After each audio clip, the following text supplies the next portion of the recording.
әкенің тәрбиесі бөлек болды ғой. Әкең келе жатыр деген сөзден қорқатын деңгейде болдық негізі. Әкенің ремені тек асыраушы дейтін. Ол дұрыс стереотип негізі. Ол қатал, суық, асыраушы ол бұрыннан оны ескі деп қалыптастырған, соны ескі деп қалыптастырғанның кесірінен қазір қыз мінезді ер балалар көп.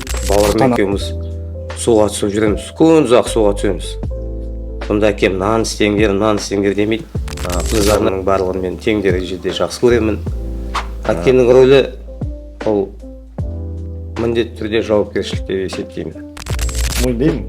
Өзімде папам Аллаға шүкір бар ғой, бірақ енді қазірдің өзінде үндемейді де, бірақ жаңағындай ғой. Хөт деп бір қабағын шытып нетсе, біздің өзіміз қырқы келіп қалдық, жасыратын жоқ. Бір бүйтіп көзінің қарағаны жетеді ғой бізге. Қайда барса да, мысалға енді суретші болған жерде сурет салса да қайда қасына алып жүретін еді мен. Білмеймін, қалған төртеуінде шаруасы болмады ма? Сурет дейсің ғой, просто қосайыншы, может попадать етем. Құрметті достар, апа кетесіз. Сен қима мен сөздерімді не қиясың? Сен кімсің мен сөзім? Очередной подкаст дейтін қалай болады қазақша? Құрметті достар, теректі жастарынан кезекті подкаст. Әкелер күніне орай кішкентай болса да жетістіктері өте көп бүлдіршіндеріміздің, жастарымыздың әкелермен және де көп балалы әкелермен теректі жастары подкаст өткізетін болады. Бізбен бірге болыңыздар. Құрметті достар, біздің подкастымыздың алғашқы қонағы Орынбасаров Әділет ағамыз. Аудандық деңгейдегі подкастқа қош келдіңіз. Облысқа көп шығып жүргенбіз, ауданға да шығатын кез келді. Әкелер күніне орай керемет шара өткен болатын. Содан сізге енді кішкене сұхбат ретінде, подкаст ретінде емін-еркін құйтырқы сұрақтарымыз бар. Құйтырқы ма? Құйтырқы сұрақтарымыз бар, жеңіл-желпі сұрақтарымыз бар. Соған бір әке ретінде жауап беріп өтсеңіз бізге. Адам ретінде емес, әке ретінде. Әке ретінде, адам ретінде де әрине. Әке дейтін адам ғой. Бірінші сұрақ сізге өте оңай сұрақ. Балаңыз сіз туралы айтқанда не деп сипаттайды деп ойлайсыз? Әке деп жүгіріп жүреді ғой алдымызда. Мен өзім енді былай қоғамда күліп ойнап жүргенмен негізі қаттымын негізі. Отбасыма келген кезде, жалпы бала тәрбиесіне келген кезде оны үйде қыздарым біледі. Менің енді былай айтқанда бұрын қабақтан қорқатын едік қой әкенің. Дәл сондай ситуация біздің үйде де бар деп айтуға болады. Енді қыздар болғасын мен көбіне жұмсақ болуға тырысамын. Енді ер балаға кішкентай болса да ер балам оған қаттырақпын. Бірақ енді олар маған мен туралы айтқан кезде нақтанып айтады деп айта аламын. Менің әкем деп айта аламын. Әке ретіндегі құпия қабілетіңіз қандай? Құпия деп айтуға болмайтын бар. Мен жалпы көп әкелер негізі білесіздер ғой. Балаларын бағана сабағына, жиналысына көп қатыса бермейді негізі. Көбіне мамаларын жібереді ғой. Менде енді құпия деп айтуға болатын шығар. Сіздің сұрағыңызға байланысты мен енді жиналыстарына бағанағы бүкіл сабағын өзім қараймын, жиналыстарын өзім қараймын, класс жетекшілерімен өзім сөйлесем. Өте керемет. Балаларыңыздың бойынан өзіңізді көретін сәттер бола ма? Ол міндетті түрде ғой. Енді мысалға менің үлкен қызымнан өзімнің мінезімді көремін. Қатты мінез, нейронный мінез болады ғой, айқын. Әттеген-ай деп қаласыз. Әттеген-ай деп қаламын, бірақ мінез болу керек. Кез келген адамда соның бойында, қыз балаңда да бойында мінез болу керек. Өз-өзін қазір заман басқа, өз-өзін қорғай алатын, өз-өзіне тұрып бере алатын мінез болу керек деп ойлаймын. Әкелерге бала тәрбиесіне аналармен тең құқық беріледі ме? Енді әкенің тәрбиесі бөлек болды ғой. Әкең келе жатыр деген сөзден қорқатын деңгейде болдық негізі. Әкенің ремені, әкенің бағанағы сөзі, әке ұрысқан кезде бағанағы құйрықтан түртіп қалған кезде де біз кәдімгі үлкен тәрбие мектебі деп қабылдауға болады. Қазір кішкене ол тәрбие балаға қысым көрсететін тәрбие сияқты болып қалды да ол. Зиян тиіп кетеді деген сияқты. Қазір балаларда кішкене әлсіздеу ма, или табиғат солай ма, қоғам солай ма, ішіп жем солай ма, балаларды қазір бірде ұрысып бір мінез көрсетуге де болмайтын деңгейге жеттік қой қазір. Жалғыз басты аналар жайлы айтылады. Көңіл бөлінеді. Жалғыз басты әкелер жайлы айтылып жатқан сәттерге не дейсіз? Жалпы жалғыз басты әкелер, мен ойлаймын негізі жалғыз басты аналардан гөрі жалғыз басты әкелер балаға үлкен жауапкершілікпен қарайтын сияқты. Көп бағанағы біздер қайырымдылық акцияларын көріп жатамыз ғой. Сол кезде әкелердің бір баланы тастап үйге тастап кетіп бір ішкілікке салынып кеткен сәттерін көру некен сая бұл аз. Көбіне әке үйінде балдарына тамағын пісіріп, кірін жуып, балдарына жауапкершілікпен қарап отырады негізі әке. Енді аналардың бәріне де бір жаман сөз келтіруге болмас, дегенмен әйел адам более әлсіз келеді ғой. Сондықтан қоғамның бір қиындықтарына әйел адам көбіне сынып кететін сияқты. Сондықтан жалғызбасты әкелердің мен абыройын, жалғызбасты әкелердің рөлін қоғамда арттыру керек деп сұраймын. Қоғамда әкелерге қатысты ескі стереотиптер бар ғой. Қатал, суық, тек асыраушы дейтін. Ол дұрыс стереотип негізі. Ол қатал, суық, асыраушы, ол бұрыннан оны ескі деп қалыптастырған, соны ескі деп қалыптастырғанның кесірінен қазір қыз мінезді ер балалар көп, ананың тәрбиесіне қалып қойған ер балалар көп та. Соған кішкене менің бір ашуым келеді. Сол суықтық, сол қаталдық, ол баланы өмірдің қиындықтарын бәріне қайрап шығарады ғой. Сондықтан ол суықтықты ескі деп қарауға болмайды. Оны наоборот керісінше осы қазіргі қоғамның тәрбиесіне әкенің суықтығын, қаталдығын алып келу керек деп есептеймін. Әкелер туралы насихат тек мерекелік сипатта өтеді. Идеология, ол күнделікті идеология белгілеріне әсер етіп кетпей ме? Тек қана мерекелік шараларда. Енді бана айтып тұр, жалпы әкелерді сыйлаудың негізі бір күнге әкелердің атағын көрсетуді бір күнге теліп қою болмайды негізі. Біздер мысалға байқаймыз ғой, көбіне аналар тәрбиесі деп бағамдап жатамыз, аналарды көрсетуге тырысып жатамыз. Бірақ әкелер енді көбіне ұстамдырақ келеді, сосын көп мынандай орталарға келе бермейтін шығар. Содан да болар, әкелерді кейбірде бір шараларға алып келудің өзі үлкен қиындық қой. Бірақ қазіргі заманда керісінше осы әкелердің тәрбиесін, бағана айтқан әкелердің қаттылығын, әкелердің мінезін насихаттауды, осындай шараларды көрсету керек, және бір күнге теліп қою қате деп ойлаймын. Нағыз әке сіздің ойыңызша қандай болу керек? Нағыз әке дегенде балалар мақтану керек деп ойлаймын, әкесімен. Менің әкем деп айта алатындай балалар айта алса, бұл нағыз әке деп ойлаймын. Керісінше әкеден қашқақтап, әкеден қорқып, әкесіне сырын айтпайтын, керісінше әкелер өзінің жаман қылықтарын көрсетіп қоятын деңгейде болатын болса, ол енді қоғамға, қазіргі қазақ отбасылық қоғамға зиян деп ойлаймын өзім. Сондықтан егер балаларың сенімен мақтанып тұрса, менің әкем деп көрсетіп, құралып өздерінің құрдастарына көрсетіп жатса, мен папам өйстіп жатыр, менің әкем өйстіп жатыр, сол нағыз әке. Сосын енді әке отбасының тірегі, жүрегі, асыраушысы болатындай қалыпта болу керек, және қасындағы серік әйелде сол деңгейде оны балаларға ұсынып көрсете білу керек. Сізде 4 қыз және 1 ұл. Ойламайса 4 қыздың арасында 1 ұл қыз мінезді болып өседі. Ой, сол күн-түн ойлайтын сол. Басқа не жоқ.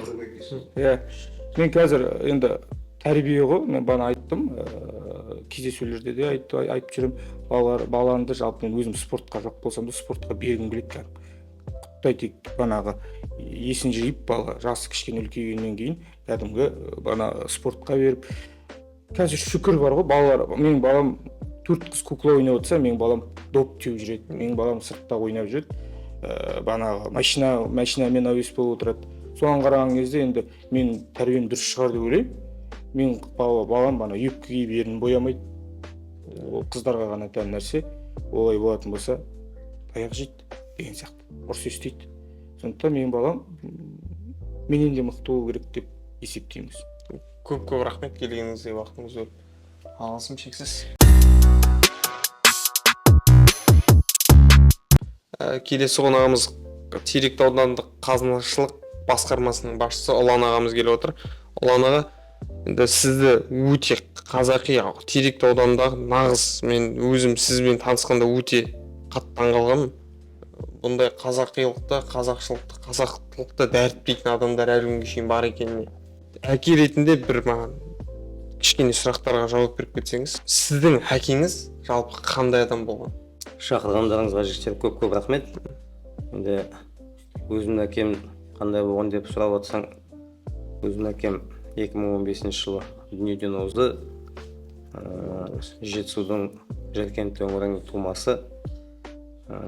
Әкем қандай деп айтқанда, әкем өте байсалды кісі болған. Жаңағындай мінезге кең, шеберлігі де жақсы еді. Талай дүниелер қолынан келетін, ағашты да оятын, темірді де соғылатын. Сонымен қатар енді біз бала болғаннан кейін қояншық болып жатамыз, тыңдамай жатамыз. Сол кезде ұрысқанның өзі бір қатты ашуланса, бір ұрысып, кішкене дауыс көтеріп бір боқтайтыны бар болар енді. Бірақ енді сонда да соның өзі бізге мысалы жеткілікті болып тұрды. Жаңағы енді тәрбиелік мәніне келгенде әкем есік алдында огородқа тастаса да ерте совет заман дейміз ғой.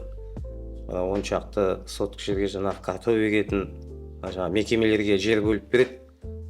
Сол кезде бізді қасына ертіп алып кетеді. Жетісудың енді Ақсудың табанында біз бауырым екеуміз суға түсіп жүреміз, күн ұзақ суға түсеміз. Сонда әкем нан істеңдер демейді. Күн ұзағына жаңағы өзі жүріп құлақ байлап, қолында кекпені бар, суды ұстап, жаңағына салған картоптың суарып дегендей арасында шайнек алып барса, жаңағы далада шайын қайнатып жүріп, сол жерде балық ұстаған болсақ, сол балықты қақтап, тұздап жүріп, қақтап жүріп, бізге жегізіп, шайды қалай қайнату керек, оған қанша жаңағы шым-шым шай салып жүру керек. Соның барлығы біз өзіміз өсіп, өскеннен кейін енді даланы жақсы көреміз, табиғатқа шығып жатқанда сондай дүниелер кәдімгі әкем осылай істеуші еді ғой, әкем өйтуші еді ғой, әкем бүйтуші еді ғой деп кәдімгі әкемнің істеген оны енді паш етпесем де ойда тұрады ғой, мысалы әкем осылай істеуші еді дегенде. Әкемден дон қаз барлығын шағын бағдарламада еске алуда қиын болар енді. Бірақ дүние бағытында дәурен айналып жатқанда әкем осылай істеуші еді дегендей, ол үнемі әкем осылай істеп еді дегендей мысалдар ол жаңағы көз алдыңнан жүгіріп өтеді де, сол не мынандай шешім, не бұлай істеу керек болғанда әкем міндетті түрде есіме алынып тұрады. Әке болу сіздің өміріңізге қандай өзгеріс әкелді? Енді ол өмір болғаннан кейін адам өмірін неше түрлі деңгейден өтеді ғой. Балалық шақ, жастық шақ дегендей, студенттік шақ. Содан кейін енді өмір өзінің заңдылығымен жұптасып тұрмыс құрып жатамыз. Әрине ол жауапкершілікті артады. Енді Құдайға шүкір, менің кіндігімнен түскен барлығы қыз, қыздарымның барлығын мен тең дәрежеде жақсы көремін. Кейде жаңағындай тәрбиесіне келіп жатқанда әке болғаннан кейін кейде қыз бала деп те қарамаймын. Себебі кішіректеу кезінде кішкене дауыс көтеріп қысқартта деп сөйлеп жатамыз. Одан енді мен қыздарыма жаман болады деп ойламаймын. Әкенің рөлі ол міндетті түрде жауапкершілік деп есептеймін. Әкелерге бала тәрбиесінде аналармен бірдей құқық беріле ме? Енді ол заң жүзінен алғанда ол тең дәрежеде құқық жазылған болар. Бірақ енді қоғам болғаннан кейін, өмір болғаннан кейін үйленіп жатады, ажырасып жатады, басқа да жағдайлар болып жатады. Ол жерде басымдылықты мамасына береді десем болатын болар. Өйткені ол қалай болғанда да бала болсын, қыз болсын, ол әкесін қанша жақсы көріп тұрса да, бірақ шешесінің орны ол балаға бөлек болады. Ол дұрыс деп есептеймін. Енді анасы баланы дұрыс тәрбиелегенде, ол әкесімен бала өссе де, өспесе де, әкең сенің жақсы адам, әкесі жөнінде жақсы айтып отырса, ол қыз да жаңағы сол естіген жақсылығына қарай қыз да солай бағыт-бағдарын алады деген ойдамын. Бала тәрбиесінде әкенің бейнесі тек дәстүрлі асыраушы ретінде қалып қойған емес пе? Жоқ, мен олай есептемеймін. Ол тек қана асыраушы болып жатса, ол тікелей әкенің міндеті. Сонымен қатар ол баласы бар әкелер қай ұлы болсын, қыз болсын, қайсымен болса да, ол балалар тең болады. Бірақ ішінде ерекше көретін баласы болады, немесе қызы болады.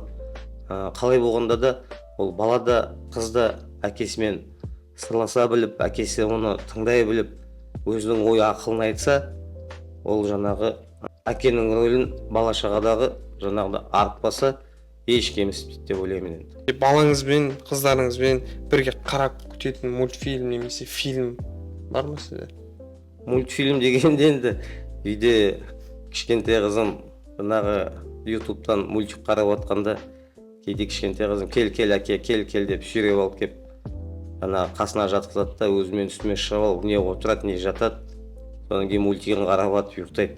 Енді ол мультикті мен қарамасам да, бірақ енді кішкентай қызым қалап тұрғаннан кейін кел деп бірге қасына жатып, иә, содан кейін үстімде жатып кішкене көтеннен қағып жүргеннен кейін ұйқысы келсе ұйықтап жата береді, бірақ ұйықтап оянғанша мен сол жерде жатуға бармын енді. Және де біздің сізге соңғы сұрағымыз, сіздің ойыңызша нағыз әке қандай болу керек? Қиын сұрақ екен мынау. Енді ол нағыз әке әр балаға өзінің әкесі қой.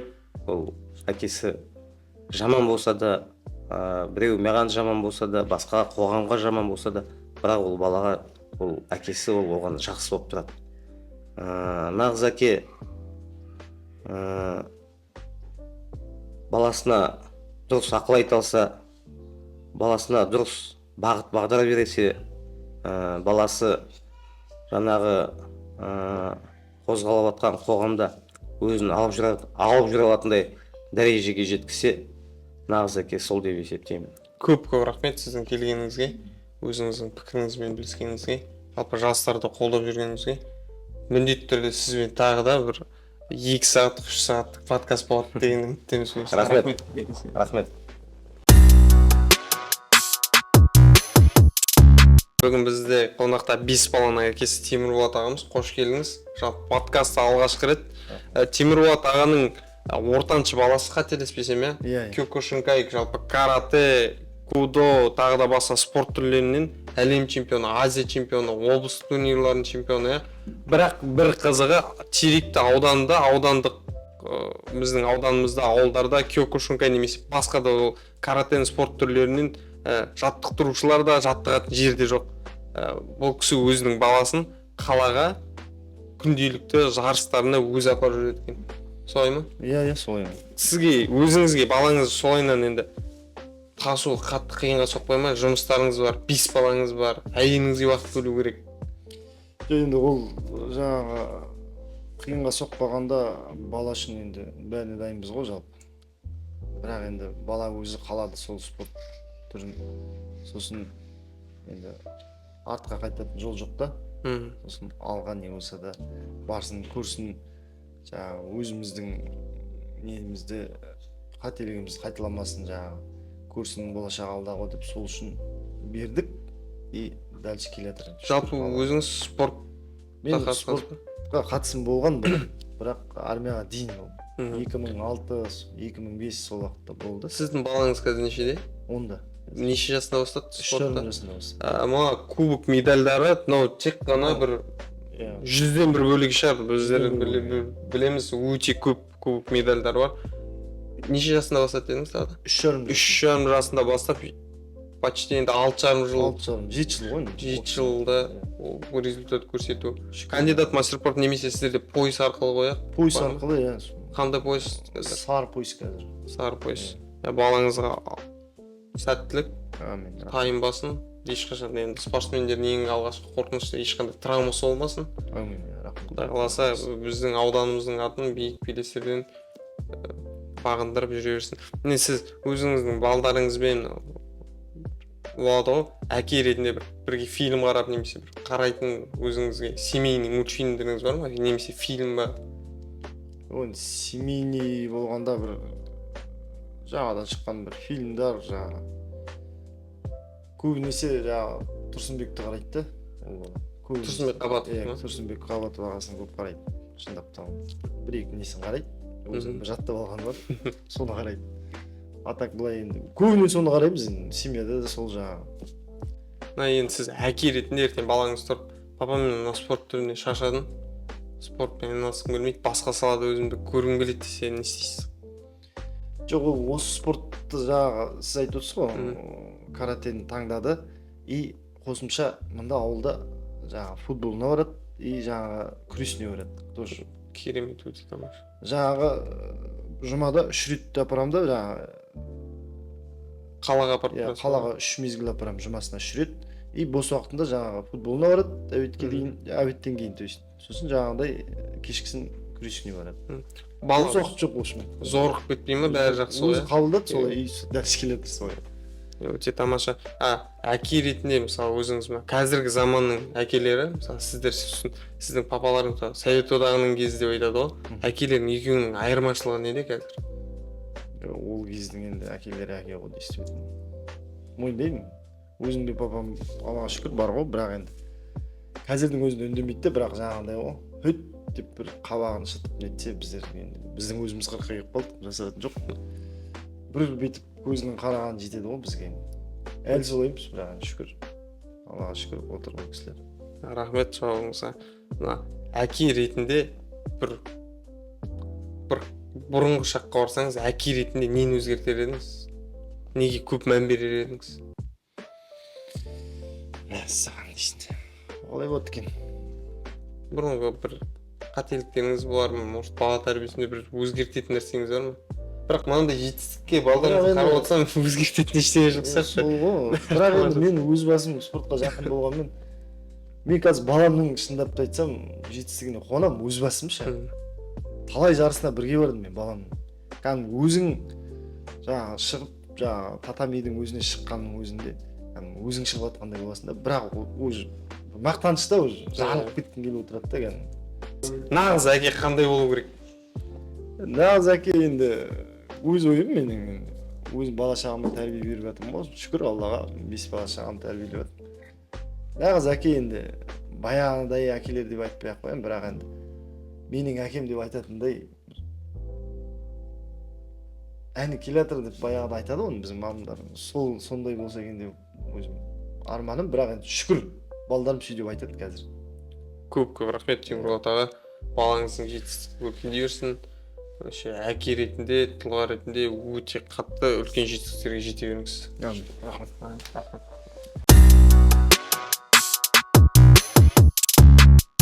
Құрметті достар, бүгін бізде эксклюзив мәдениет саласының үздігі әнші, композитор, жалпы дейтін ән ағамыз, ауданның мақтанышы Дәулетқалиев Айбек ағамыз келіп отыр. Алғашқы рет сұхбатта. Мен өте жақсы көретін ағаларым бірі. Өте позитивный бір қабағын түйіп жүретін кезін көрмейсің. Бүгін әкелер күніне орай сізді енді әке ретінде балдарыңыздың жетістіктері өте көп. Қызыңыз да әнші. Атыңыздан еріп келе жатқан. Дауысы өте тамаша. Македония. Македония. Қандай мемлекеттерге бар?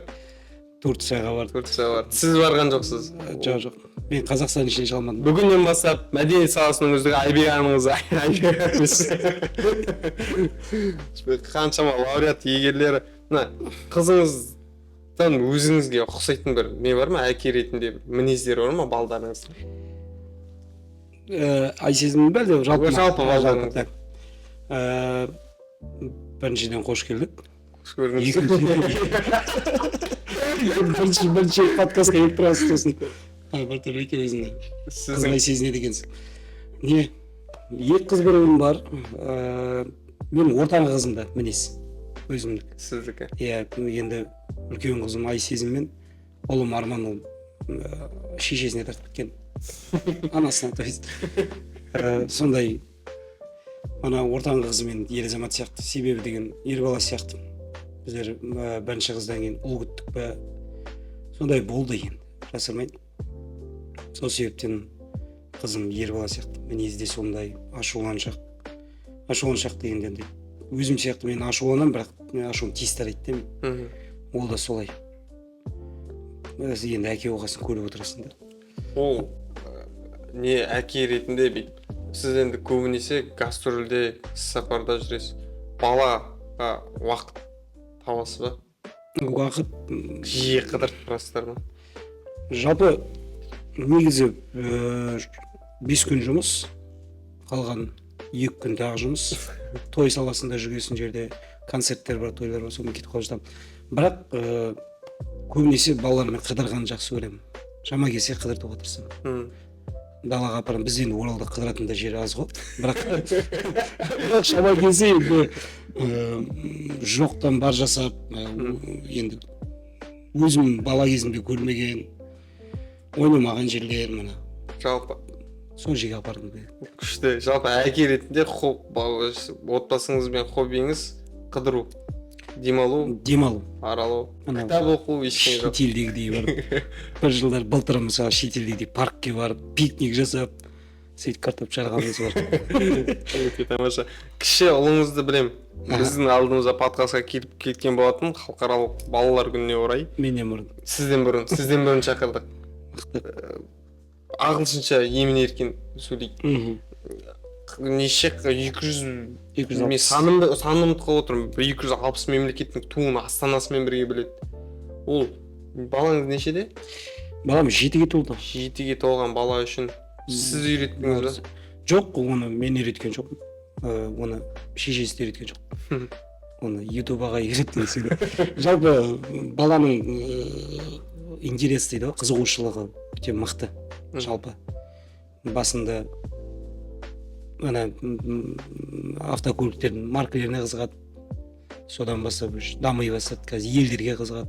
Өте тамаша. Сонымен сіз жұмыс істеп жатсыз, ары қарата алып кеттіңіз.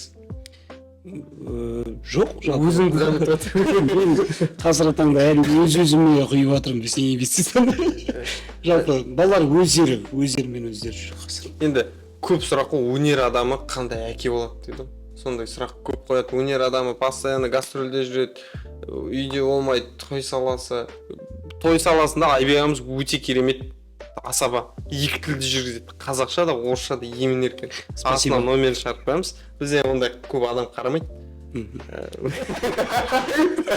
Все равно спасибо. Орысша сөйлейді. Екі тілде сөйлейді деген соң орысша естіп кеткен ба? Балам да ағылшынша сөйлеп қойсаң. 3 тілде подкаст. Қызына келіп ашуланып қоямын. Қыз артта фоновый музыка айтты. Мен жоқпын ол кезде. Жалпы енді өнер адамы негізі жалпы өнер адамы мынау барша сырт көзге үлгі ғой, негізі үлгі. Мен жұмыста жүргенде де жалпы мынау әріптестеріме де айтып жүрмін. Бүткіл жерде мына киімнен бастап талғамы ғой. Жалпы өнер адамның талғамы өте мықты болады негізі. Мен өзімше олар өте сезімтал болып кетеді, өте әдемілікке құмар болып кетеді ғой негізі. Ері де қызы да бәрі сондай. Солай расында. Сахнада жүргенде де айтамын, киімдеріңді ауыстырып жүріңдер. Енді сырт киімдерді ішкі емес. Жалпы костюмдеріңді ауыстырып тұрыңдар. Ол өнер азаматы негізі той саласына келетін болсақ, деп басқа темаға ауысып кетпей қояйын. Жалпы өнер адамы деген әке дейтін подкаст болып отыр негізі. Жалпы енді соған келетін ғой. Біз енді әке ретінде өнер адамы жалпы үлгіміз ғой енді. Қалай деп айтамын? Бәрі айтады, мықты болып тұр, сіздің қыздарыңыз саған тартқан ғой деп, балаларың саған тартқан ғой деп. Негізі маған тартпаған негізі. Бәрі мамасына тартып кеткен, шын айтайын. Өте сабырлы, сондай мінезі, сондай байсалды. Мен жалпы өзімнің сүйікті жарым сондай. Өте керемет.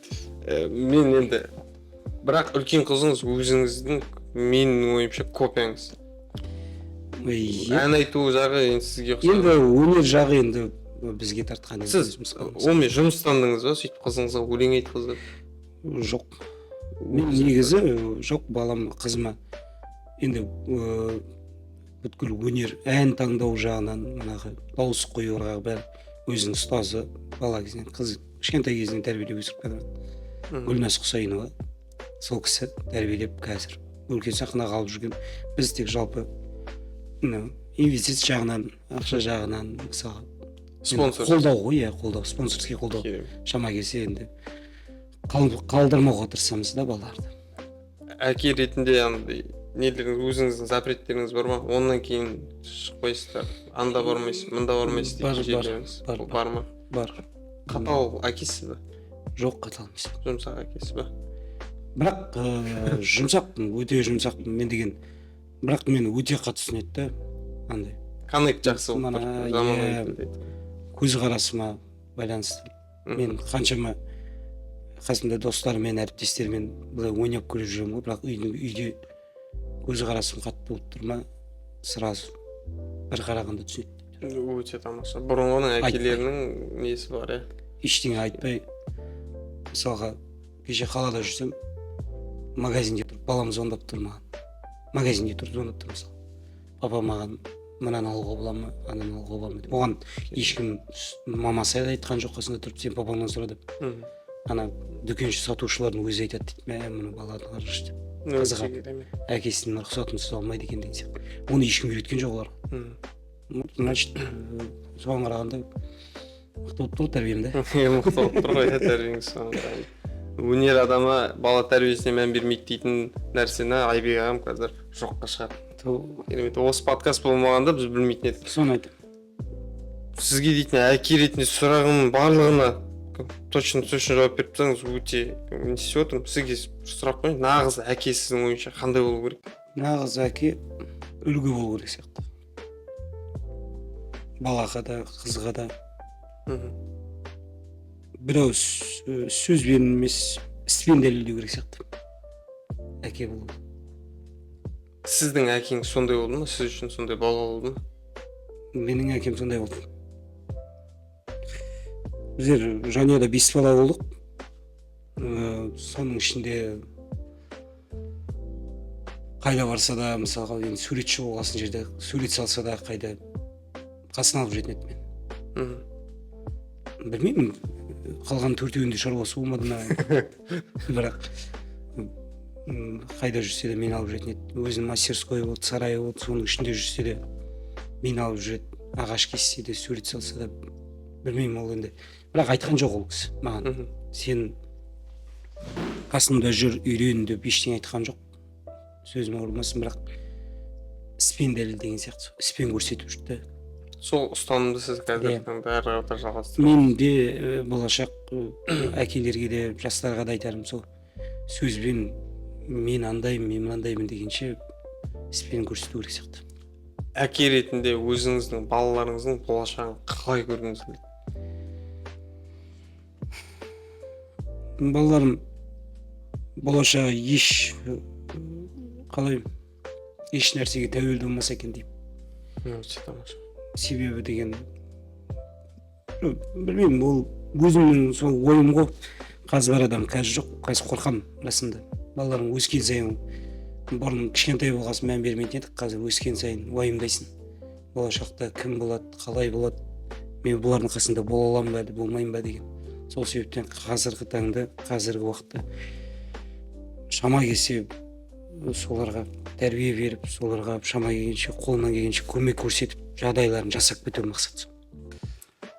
Сізбен тағы да күшті подкаст түсуге өтті, андай жақсы. Болғатса жақында, жалпы негізі мен өзім негізі немін ғой, әзіл деп жүреміз ғой, бірақ шын мәніне келетін болса өмірде серьезныймыз ғой негізі. Шама келсе маскамен жүреміз ғой, күліп жүреміз, ойнап жүреміз. Ешкімге көрсеткім келмейді, ешкім көруге де міндетті емес сияқты. Сенің шын бейнеңді, сенің серьезный болған сен қазір адамға керек емес қой. Сен әлде қандай болып жүргенің болмаса, сен қиналып жүргенің қазіргі уақытта ешкімге керек емес негізі. Күшті ғой өзің. Шама келсе, тем более сен бойыңа дарығасын, өнер дарығасын жерде сен көрсетпеу керек сияқтысың ешкімге. Шама келсе маскамен жүру керек. Шешетін уақыты болады өзінің. Бір жерде адамға айту керек болатын болса, айтып тастау керек та, бірақ шама келсе өнер адам болғасын жерде. Сен үлгісің, соны бәріне айтамын, сен үлгі болу керексің. Сен деген біреу үшін деген қалай? Мотивациясын. Мотиватор, сен біреу үшін әдеміліктің символы болу керексің сен деген. Саған сахнада қарап бәрі бүйтіп, вау, мен осындай Айбек сияқты, мен мысалы Кәмшат болмаса кім сияқты әншілер, Төреғали болмаса Қайрат Нұртастай болғым келеді деген сияқты теректіңді жастар сол бізге қарап осындай болғым келеді. Өгілік қой негізі тамса. Айбек ағаның жап-жас осылай сахнада өзін дәлелдеуінің бірден бір себебі міне осы екен ғой. Бізге білгіміз келетін сұрақ, неге Айбек аға постоянно ізденсе, неге олай десеңіздер міне. Сол. Көп рахмет. Іздену керек, тоқтамау керек қой. Бізге де үлкен сабақ. Кішкене өнер адамдар үшін. Рахмет. Рахмет. Болды ма? Болды.